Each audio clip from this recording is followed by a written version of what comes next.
मजेदार कहानी अकल की दुकान। एक था रौनक, जैसा नाम वैसा रूप। अकल में भी उसका मुकाबला कोई नहीं कर सकता था। एक दिन उसने घर के बाहर बड़े बड़े अक्षरों में लिखा, यहाँ अकल बिकती है। उसका घर बीच बाजार में था। हर आने जाने वाला वहां से जरूर गुजरता था।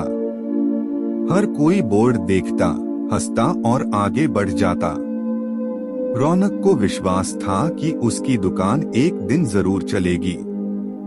एक दिन एक अमीर महाजन का बेटा वहां से गुजरा। दुकान देखकर उससे रहा नहीं गया। उसने अंदर जाकर रौनक से पूछा, यहाँ कैसी अकल मिलती है और उसकी कीमत क्या है? उसने कहा, यह इस बात पर निर्भर करता है कि तुम इस पर कितना पैसा खर्च कर सकते हो। गंपू ने जेब से 1 रुपया निकालकर पूछा, इस रुपए के बदले कौन सी अकल मिलेगी और कितनी? भाई, 1 रुपए की अकल से तुम 1 लाख रुपया बचा सकते हो। गंपू ने 1 रुपया दे दिया। बदले में रौनक ने एक कागज पर लिख कर दिया, जहां 2 आदमी लड़ झगड़ रहे हों, वहां खड़े रहना बेवकूफी है। गंपू घर पहुंचा और उसने अपने पिता को कागज दिखाया। कंजूस पिता ने कागज पढ़ा तो वह गुस्से से आग बबूला हो गया। गंपू को कोसते हुए वह पहुंचा अकल की दुकान। कागज की पर्ची रौनक के सामने फेंकते हुए चिल्लाया, वह रुपया लौटा दो जो मेरे बेटे ने तुम्हें दिया था। रौनक ने कहा, ठीक है, लौटा देता हूँ, लेकिन शर्त यह है कि तुम्हारा बेटा मेरी सलाह पर कभी अमल नहीं करेगा। कंजूस महाजन के वादा करने पर रौनक ने रुपया वापस कर दिया।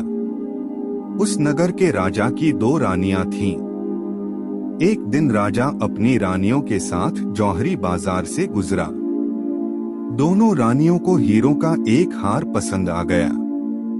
दोनों ने सोचा, महल पहुंचकर अपनी दासी को भेजकर हार मंगवा लेंगी। संयोग से दोनों दासियां एक ही समय पर हार लेने पहुंची। बड़ी रानी की दासी बोली, मैं बड़ी रानी की सेवा करती हूँ, इसलिए हार मैं लेकर जाऊंगी। दूसरी बोली, पर राजा तो छोटी रानी को ज्यादा प्यार करते हैं, इसलिए हार पर मेरा हक है। गंपू उसी दुकान के पास खड़ा था।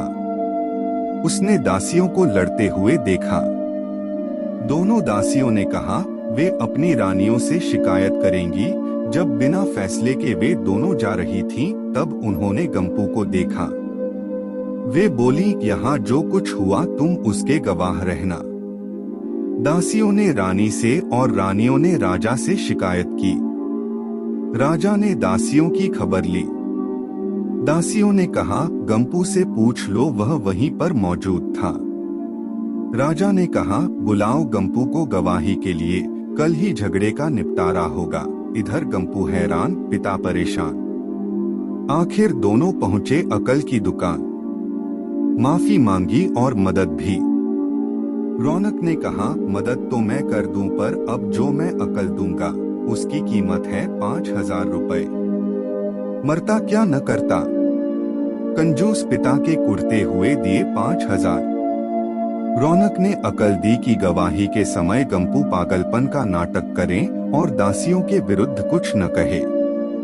अगले दिन गंपू पहुंचा दरबार में। करने लगा पागलों जैसी हरकतें। राजा ने उसे वापस भेज दिया और कहा, पागल की गवाही पर भरोसा नहीं कर सकते। गवाही के अभाव में राजा ने आदेश दिया, दोनों रानी अपनी दासियों को सजा दें, क्योंकि यह पता लगाना बहुत ही मुश्किल है कि झगड़ा किसने शुरू किया। बड़ी रानी तो बड़ी खुश हुई। छोटी को बहुत गुस्सा आया।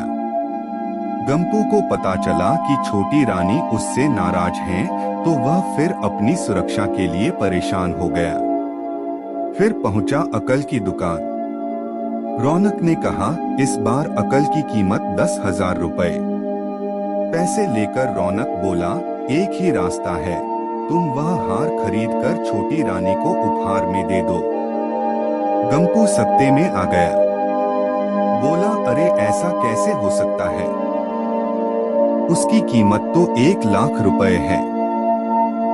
रौनक बोला, कहा था ना उस दिन जब तुम पहली बार आए थे कि 1 रुपए की अकल से तुम 1 लाख रुपए बचा सकते हो।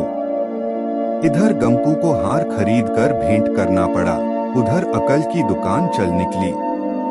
कंजूस महाजन सिर पीट कर रह गया।